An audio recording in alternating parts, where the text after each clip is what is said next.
missing out on targets, and now Ruddy, Gillespie and Callum Wilson in contract extensions. I've seen better windows in a submarine. Jesus wept.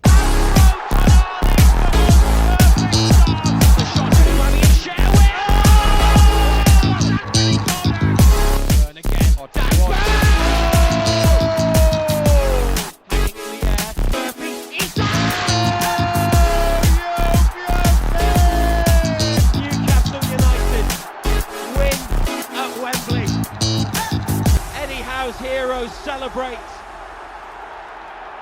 They have done it. Hi everyone, welcome back to Evermore YouTube channel. It's Chris back with my rant-stroke thought of the day.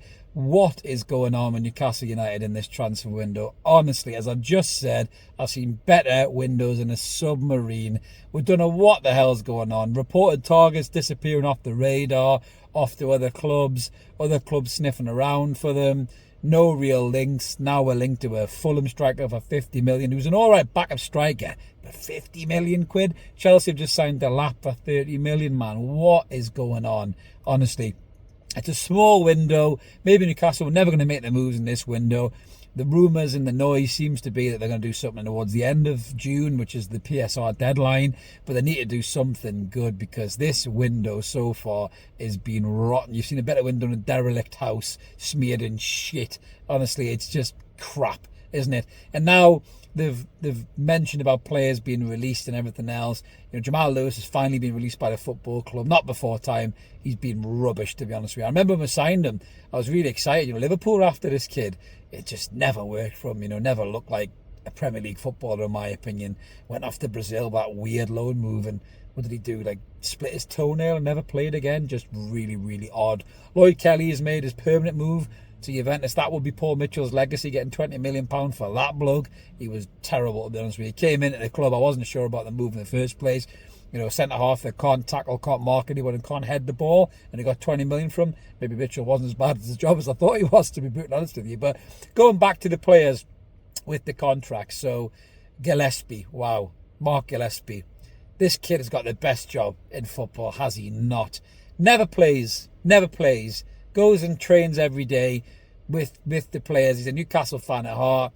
He's always at the darts, he's out on nights out, he loves to sing Ronan Keating on the roller coaster. Seems a great crack, to be fair. Really good in the dressing room, but never plays football, and he's got an extension on his contract. Incredible. Wow. You know, good work if you can get it. He is Newcastle United's Scott Carson. We've seen a lot of Newcastle fans going, what on earth is going on here? You know, how is this guy still at the football club getting contract extensions? I've seen some people trying to launch a staunch defence of him, saying, no, you know, he's great in the dressing room. You don't know about it. Stop running him down. You know, fucking hell. What are you his manager? You know, it's not a telethon. It's not a fucking Gillespie relief. We have to donate £2 to help Gillespie have another contract. The club are doing that for him. Doesn't need any fucking help from anybody. He's making out like a goddamn bandit. He's like Kaiser Soze, this fucking bloke. But going back to the other players, John Ruddy, who we all thought were going to leave. There was links to Tim Krul and Fraser Forster for the homegrown quota. And apparently, John Ruddy has been offered another contract. I mean, the only saves this guy makes is the money in his pension, which he's fucking closer to collecting than he is having a first team appearance at Newcastle United. Unbelievable. And the worst of all, the creme de la creme, is Callum Wilson. Now, we saw Callum Wilson in the Everton game, teary goodbye, kissing the badge. I was at the game, I could see it, and it was lovely and, you know, really nice for the fans to give him that appreciation, singing his chant and all that, because they thought this was the back of Callum Wilson. This was Callum Wilson leaving. Now, there's two sides of Callum Wilson. And it's a little bit like the Batman movie. I'm getting the movie quotes in here today, absolutely. Maybe I should do a movie podcast. But going back to that, you know, what did they say again? You either die a hero or you stay long enough to see yourself become the villain. And that's kind of happening with Callum Wilson a little bit. He's done wonderful things for his football club. When fit, 1 and 2 striker. Kept us up when we were shit. You know, a really good number 9. Led the line well. Confidence, arrogance, goals, charisma, you know, twinkle in his eye, you know, and to quote Norman from The True Faith, the goddamn sexual tyrannosaur is another movie quote. And, you know, a great striker, but injuries plaguing him. He's missed over 100 games in total during his time at Newcastle United. And he come back last season, but, you know, he was just a shell of a player. You know, he couldn't run, he couldn't trapped the ball, it wasn't sticking to him, and he just didn't look anything like the Callum Wilson that we've seen before. And you were thinking, surely it's time now to thank him for what he's done and move him on. Surely it's time for Callum Wilson to go maybe play for a championship club or go to MLS or go to Saudi and make loads of money for a couple of years and then come back and do his media stuff, because he's brilliant with the media. Podcast he does with Mikel Antonio is great crack. He'd be a great pundit on TNT or Sky or something like that. But Newcastle are talking about extending his contract. Apparently the caveat is he has to lower his current wage demands, and they're trying to make it sound like he's going to be third choice striker and there is going to be another striker coming in. But what's going on with Will Asula? Will Asula cameos, he's looked better, he's been skillful, he's been quick, he's nice headers and scored some goals, and yeah, he's raw and he's unpredictable and he's a bit mental, but how is Will Asula ever going to develop as a player? Callum Wilson is still here at this football club. I know Eddie's got a lot of time for him and history with him and all of that, but it's just the weirdest thing. And on the back of this really underwhelming mini window and no communication from the football club, because they don't talk to you anymore. They're not interested in that. You got this cold, callous corporate vibe in the club, and two major positions now are about to be vacant, so they're not going to talk to you.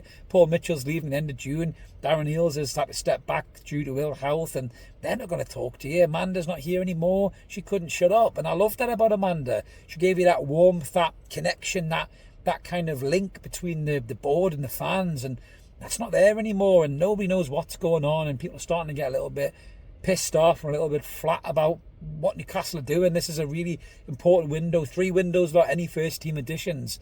Nobody in this first mini window.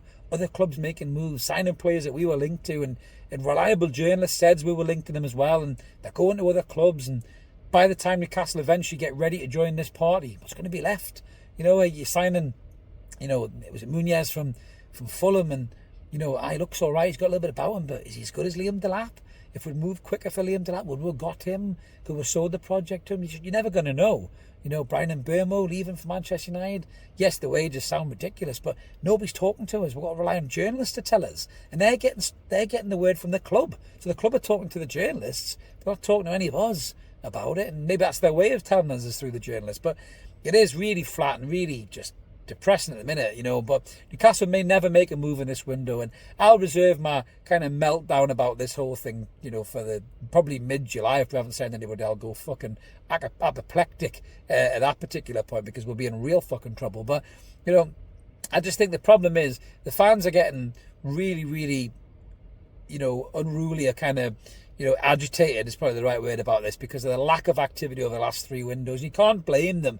Of course you have the righteous truth seekers, riding in their white steeds of righteousness on social media, telling you shouldn't be worried and how dare you question the club and you go and support somebody else. Who are you? Everyone's entitled to their opinion as a football fan. You're entitled to yours, righteous truth seeker, and you're entitled to yours, nervous, Nelly shit dog shaking maniac who's worried about everything and thinks we're going to get relegated again and drop out of the fucking top 4 and everything else as well. You're both entitled to your opinions, but stop trying to do each other over and tell each other you're not entitled to an opinion, or that your opinion should align with their opinion. It pisses me off. It really gets to me. I don't understand. It's modern day football.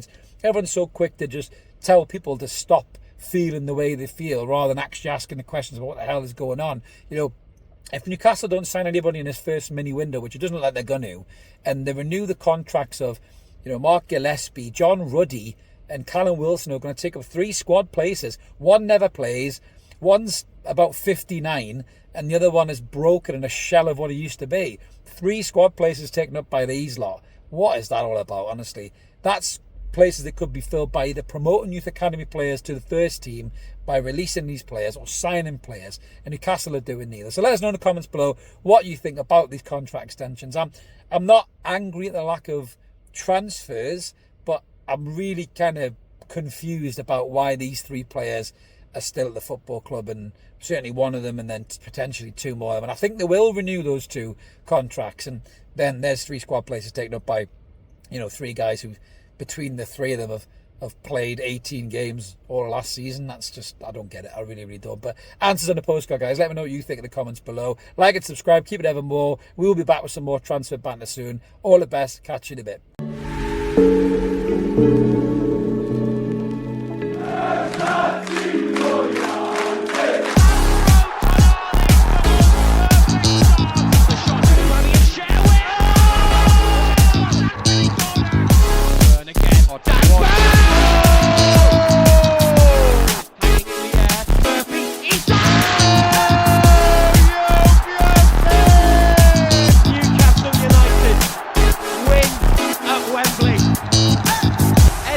heroes celebrate.